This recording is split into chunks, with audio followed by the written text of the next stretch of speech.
IBD, inflammatory bowel disease, part of world है Asia का ये हिस्सा भारत यानी बहुत कम होने वाली बीमारी के तौर पे गिना जाता था।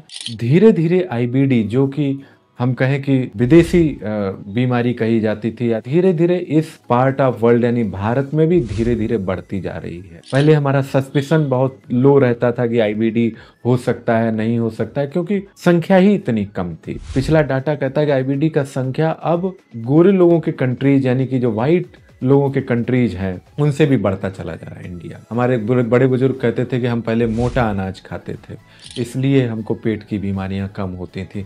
वही कंसेप्ट सेम आईबीडी के लिए भी सुझाया गया कि जैसे जैसे हमने उस पार्ट ऑफ वर्ल्ड जो यूरोपियन देश हैं, जो समृद्ध देश हैं, उनके खान पान को अपनाया, यानी महीन खाना, मैदे वाला खाना, मिर्च मसाले वाला खाना और खाने की अनियमितता, समय आगे पीछे होना और बहुत ज़्यादा प्रोसेस्ड फूड, बहुत ज़्यादा रेफ्रिजरेटेड फूड। इस वीडियो में जो सबसे इम्पॉर्टेंट बात हम करेंगे कि आईबीडी और आईबीएस के बीच में अंतर, जो एक बड़ी थिन लाइन है डायग्नोसिस में, यानी कि उसको जानना, उसका इलाज बिल्कुल अलग होता है, उसको पहचानना बहुत ज़रूरी होता है, अन्यथा बहुत परेशानियां। अगर आईबीएस के मरीज को आईबीडी की तरह या आईबीडी के मरीज को आईबीएस की तरह ट्रीट किया जाएगा तो बड़ी परेशानियां होंगी। आईबीडी जो है वो इन्फ्लामेटरी डिजीज है, यानी कि आंत में सूजन का रोग है, आंत में छाले का रोग है। आईबीएस जो है वो आंत में कार्य ठीक से न करने का रोग है, यानी आंत बिल्कुल स्वस्थ है, या तो वो सुस्त है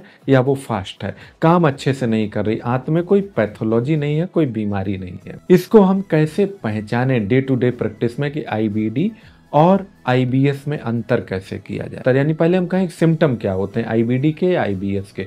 कुछ कॉमन सिम्टम्स जैसे पेट में दर्द रहना, पेट में ऐंठन रहना, पेट में बार बार लेटरिन जाना, या पेट में कभी कभी लेटरिन के साथ में कुछ ऐसी समस्याएं जैसे कि पेट ऐंठ के लेटरिन होना, हल्का फुल्का म्यूकस होना। अक्सर आईबीएस के मरीजों में कुछ तनाव जैसी बातें जरूर रहती हैं, जैसे वो हिस्ट्री में कहेंगे कि जब हम तनाव में होते हैं तो हमारी लेटरिन की फ्रीक्वेंसी बढ़ जाती। आईबीडी में ऐसा नहीं है, तनाव बहुत ज़्यादा प्रभाव नहीं डालता है। मरीज को अगर है समस्या तो inflammatory bowel disease, ulcerative colitis के मरीज बार बार लेटरिन जाएंगे, उसका तनाव से बहुत लेना देना नहीं। आईबीएस के मरीज अक्सर वजन घटते हुए नहीं देखे जाते हैं। आईबीएस के मरीजों का वजन कमोबेश स्थिर रहता है। आईबीडी के मरीज में वजन घटना कभी कभी एक कॉमन फीचर होता है। लेटरिन में म्यूकस का आना, लेटरिन में काले थक्के ब्लड के आना या ब्लड आना, ये आईबीडी, इन्फ्लामेटरी बाउल डिजीज या अल्सरेटिव कोलाइटिस या क्रॉन्स डिजीज में कॉमनली देखा जाता है, लेकिन आईबीएस में अक्सर ऐसा नहीं होता है। इसके अलावा हल्का हल्का